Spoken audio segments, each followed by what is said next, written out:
Now, bachcho, let's read the question. The question says that the mean radius of Earth is r.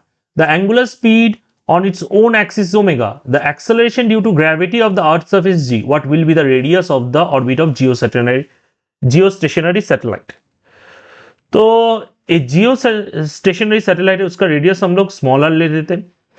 ये जियो stationery satellite और अर्थ के बीच का gravitational force क्या है? G capital M small M divided by small R square.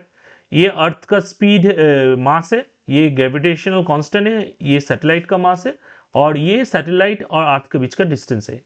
और ये जो circular speed में जियो स्टेशनरी सैटेलाइट घूम रहा है, खुद के स्पीड में ही घूम रहा है. वो कौन से स्पीड में घूम रहा है? वो घूम रहा है अर्थ के स्पीड में ही, क्योंकि ये जियो स्टेशनरी है. अर्थ जो स्पीड में घूमेगा वही स्पीड में ये सैटेलाइट भी घूमेगा.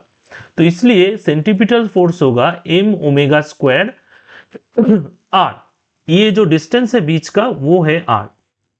ठीक है, यहां से हम लोग क्या निकाल सकते हैं?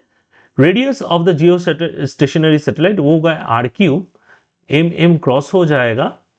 ठीक है, तो ये आ जाएगा capital G capital M divided by omega square. अभी हम लोग जानते हैं GM is equals to GR square, ऐसे हम लोग लिख सकते हैं.